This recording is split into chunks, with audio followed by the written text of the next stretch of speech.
Hello everyone, अगर आप jet के एस्पिरेंट हैं एंड जेट के एग्ज़ाम दिए हैं, जेट क्या अगर बताएं तो ये नेट का ही है जो स्टेट होता है, सेट एग्ज़ाम होता है। यानी कि किसी भी स्टेट में जो नेट का एग्ज़ाम होता है उसको सेट बोलते हैं। तो झारखंड में जो एग्ज़ाम हुआ था उसको हम लोग जेट के नाम से जानते हैं। तो जेट का एग्ज़ाम कब हुआ था? 26 अप्रैल को हुआ था। अगर आप लोग कोई भी दिए हैं एस्पिरेंट है तो पता होगा 26 अप्रैल को हुआ था। बट इसका रिज़ल्ट अभी तक नहीं आया। इसका रिज़ल्ट नहीं आया अभी तक, ना रिज़ल्ट आया, ना ही आंसर की कोई रिलीज़ किया, ना कुछ हो रहा है। ठीक है। और ये इसके बाद होने वाला था झारखंड में असिस्टेंट प्रोफेसर का एग्ज़ाम, जिसमें 2400 मतलब वैकेंसी थे और अदर स्टेट के भी देते, सभी स्टेट के रहते, बट उसका भी कोई अता पता नहीं है। एज जेट का रिजल्ट ही नहीं आ रहा है।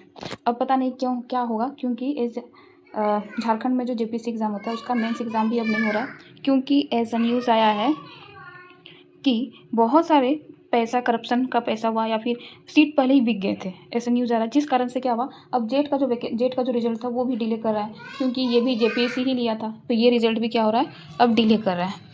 आप देख सकते हैं कुछ न्यूज़ कटिंग से, तो मतलब हम लोग का इंडिया का ये हाल है।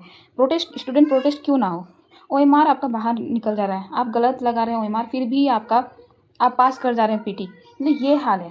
ये एक स्टेट का नहीं, ये एक स्टेट का नहीं है, हर स्टेट का ही ये हाल है।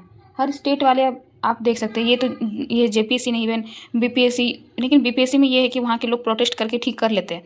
बट झारखंड हो गया, यूपी में भी बहुत सारे ऐसे न्यूज़ देखते हैं। अदर स्टेट के जो पीसीएस एग्जाम होते हैं तो सब में यही हाल है। आप देख सकते हैं कि ओएमआर में ही धांधली हो जाता है, ओएमआर बाहर निकल जाते हैं। तो इस तरह से देखा जा रहा है कि यूपी में जो टीडीपीएल एक ब्लैकलिस्ट कंपनी था, वो झारखंड में एग्जाम ले रहा था, जिस कारण से क्या अब जो अच्छे कैंडिडेट थे, जो अच्छे मार्क्स ला रहे थे, उन पे मतलब उन पे नेगेटिव इम्पैक्ट पड़ा, और जो पैसा देके किए थे उन पे पॉजिटिव हो रहा है उनके लिए। तो ये बहुत ही बेड न्यूज़ है। आप देख सकते हैं कितने सारे कटिंग्स है न्यूज़पेपर के। एंड मतलब जो यहाँ के थे, जो जेपीसी के हेड थे, एल ख्यांग थे, वो इस्तीफ़ा भी दे दिए। इवन चेयरमैन जो थे वो इस्तीफ़ा भी दे दिए। तो जेट का रिजल्ट किधर से आएगा? जेट का रिजल्ट अब आना पॉसिबल ही नहीं है। इवन बहुत सारे बात कर रहा है कि एग्ज़ाम कैंसिल हो जाएगा। ठीक है। तो ये सारे बहुत सारी चीज़ ऐसे चल रही है। एज एस्पिरेंट ये सब देख के बहुत बुरा लगता है। 9 एग्ज़ाम पोस्टपोन हुआ है झारखंड में। आप देख सकते हैं ये कटिंग्स। तो आप झारखंड के अगर हैं, आपको पता होगा कि क्या हाल हो रहा है, अगर बताइएगा कमेंट करके। इवन यहाँ पर एक एग्ज़ाम है झारखंड का ही, जेटेट करके, जो 2016 के बाद से अभी तक नहीं लिया गया। फॉर्म फिल भी हो रहा है, डिले हो रहा है ये सब में। तो ये हर स्टेट का ही ये हाल है। ये एक स्टेट का बस एग्जांपल यहाँ पर दे रहे हैं। आप वेस्ट बंगाल का देखिए, उड़ीसा का देखिए, तो सब जगह ऐसे ही चल रहा है, सब परेशान है। तो एज एस्पिरेंट ये देख के बहुत बुरा लगता है कि आप इतना हार्ड वर्क करते हैं और रिजल्ट क्या मिलता है कि पेपर लीक हो रहा है, डिले हो रहा है, सीट आगे ही बिक जा रहे हैं। आप अच्छा मार्क्स ला के भी आप अभी भी आप स्ट्रगल ही कर रहे हैं। तो ये बहुत ही बुरा हाल है। इवन जेट में 115 क्वेश्चन करके भी अभी तक रिजल्ट नहीं आया कि इतना तो चलो सही हो जाएगा, बट ये एग्ज़ाम रद्द होने का बात करा। तो ये सब चीज़ देख के थोड़ा बुरा लगता है। इवन जेपीएससी में 145 प्लस क्वेश्चन लाने पर भी किसी का सिलेक्शन नहीं हो रहा है। क्वेश्चन सही कर रहे हैं, सोच लीजिए, 200 क्वेश्चन में 145 भी हो रहा है तो भी नहीं हो रहा है। तो ये सब चीज़ बहुत ही सोचने वाला विषय है किसी भी स्टेट के लिए।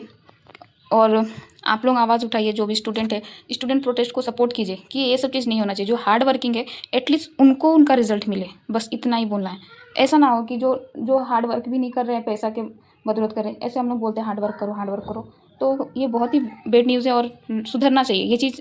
नीट को लेके नहीं, यूजीसी नेट का अभी तक आंसर की नहीं आया। अब सेंट्रल लेवल पे भी ये हाल है, तो कैसे चलेगा? यूजीसी नेट हो गया, नीट हो गया, आप किसी भी स्टेट पीसीएस देख लीजिए। तो ये सब धांधली बंद होना चाहिए। और as a student, as a aspirant, आप सब कमेंट कीजिए, ट्वीट कीजिए, ताकि ऑनलाइन भी थोड़ा प्रोटेस्ट को साथ मिले। एंड आगे देखते हैं क्या होता है। जो भी न्यूज़ आएगा अपडेट इधर मिल जाएगा। एंड प्लीज़ सब्सक्राइब कर लीजिए, इस तरह से न्यूज़ आपको मिलती रहेगा।